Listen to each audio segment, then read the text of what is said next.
Hello and welcome guys, আমার নাম Tom Ghosh. তোমরা দেখছো ঘোষ ফ্যামিলি। তো আজকে আমি তোমাদের সাথে কথা বলবো ম্যাক আউটের অড সেমিস্টার রেজাল্ট আউটের নিয়ে, ঠিক আছে? তো ম্যাক আউটের odd semester result out already 10 তারিখে আউট হয়ে গেছে। ওকে, তো এত তাড়াতাড়ি রেজাল্ট বেরোনোর কারণে প্রচুর স্টুডেন্টের ইনকমপ্লিট এবং ফেল এসছে। তো সেই সমস্ত স্টুডেন্টরা অনেকেই টেনশনে আছে যে আমি যদি ওটাকে প্রিপেয়ারে দিই ওটা কি ক্লিয়ার হবে কি হবে না, এরকম কমেন্টস অ্যান্ড কোশ্চেন আসছে। ওকে, তো আজকে আমি তোমাদের এই ভিডিওয়ে সেটাই পুরো ক্লিয়ার করব।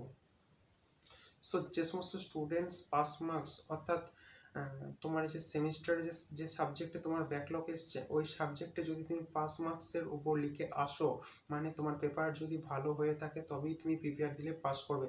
আদারওয়াইজ যে সমস্ত স্টুডেন্টদের কোনো রকমের 15 কিংবা 20 মার্কসের অ্যান্সার দিয়ে এসছো বাট তাদের সাপ্লি এসছে কোনো কারণে, ঠিক আছে, তো সেখান থেকে তুমি যদি ভাবো ওটাকে প্রিপেয়ার দিলে আমি পাস করে যাব, বাট এরকমটা হয় না। ওকে, তো সেই সমস্ত স্টুডেন্টদের পাস করাটা একটু টাফ হবে, সেটা আলাদা ব্যাপার।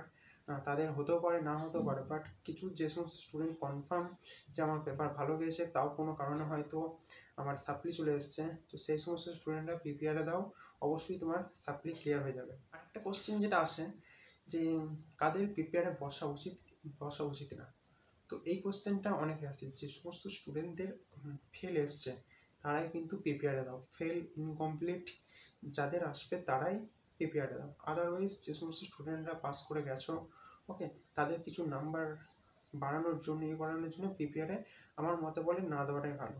ঠিক, কারণটা হচ্ছে তোমরা যদি প্রিপেয়ারে দাও তখন প্রিপেয়ারে দেওয়ার পর তোমার নাম্বার বাড়ার বদলে যদি কমে যায় অর্থাৎ ব্যাকলগ চলে আসে তখন কিন্তু প্রবলেম হয়ে যায়। তুমি যদি শিওর থেকে থাকো তোমার পেপার ভালো গিয়েছে, না তুমি ভালো পেপার দিয়ে এসছো, তোমার নাম্বার বাড়বে, তো 100% সিওরিটি থাকলেই তুমি কিন্তু পেপারটা প্রিপেয়ারে দিও, আদারওয়াইজ প্রিপেয়ার দিলে তোমার ক্ষতি হবে।